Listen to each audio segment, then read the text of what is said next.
السلام علیکم ورحمت الله وبرکاته. محترم مسلمانانو، راځئ دوه داسې اعمال وپېژنو چې د یو عمل ثواب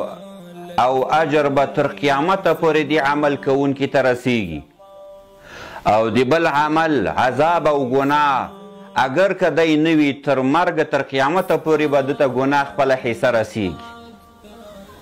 پیغمبر علیه الصلاة والسلام فرمایي: من سن سنة حسنة فله اجرها واجر من عمل عليها ومن سن سنة سيئة فله وزرها ووزر من عمل عليها، او کما قال علیه السلام. پیغمبر علیه السلام فرمایي: چا چې د یو خیر کار تعداو کیښود، چا چې د یو ثواب کار جوړ کو، مثلا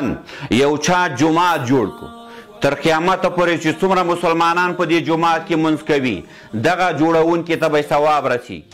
مثلا یو چا مدرسه جوړه کړه، یو چا جماعت جوړ کو، یو چا مکتب جوړ کو، یو چا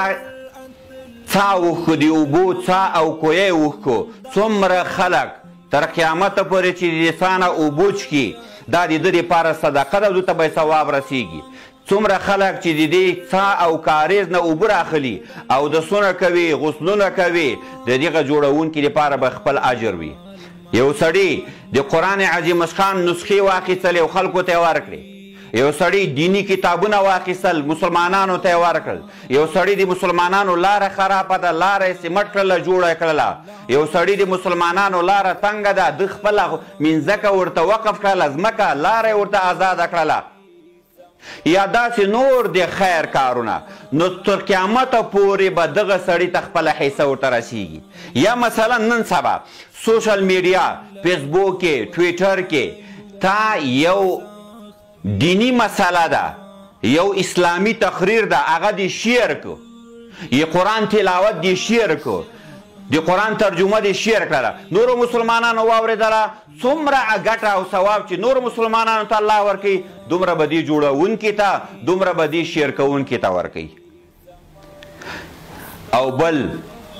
من سن سنتا سیئتا، چا چې د غلط کار ته اداو کېښود، مثلا شرابخانه یې جوړه کړله، فیسبوک کې، ټویټر کې، انسټاګرام کې یا ټیک ټاک کې غلطه ویډیو جوړه کړله، څومره خلک چې دغه ویډیو ګوري، دغه د دنیا فلمونه ګوري، د فحشا ګوري، هغه جوړونکي ته به خپله حصه دی خو به مړ وي، خو لیکن تر قیامته پورې به د دې سړي اکاونټ ته که چا د خیر تعداو کېښود تر مرګه پورې به د تا اکاونټ د آخرت اکاونټ ته به د خیر او ثواب جمع کیږي، او که د چا د غلط او د ګناه تعداو کېښود تر قیامته پورې به د ده اکاونټ ته د خیر او د ګناه عذاب سزا ور جمع کیږي. نو محترم مسلمانانو، ژوند اعتبار نه لري، د خیر کارونه باید وکړو، د خیر بنیادونه باید کیدو، د خیر مشورې باید مسلمانانو ته ورکړو. فیسبوک کې خاص کر نن سبا سوشل میډیا کې هغه مضمونونه چې اسلامي مضمونونه وي، د خیر کارونه وي، د خیر ویډیوګانې وي، هغه شیر کړو. د فحشا او د غلطو ویډیوګانو نه ځانونه وساتو، که نه ما او تا به یا مسلمانه مړه وي، لیکن د ما او تا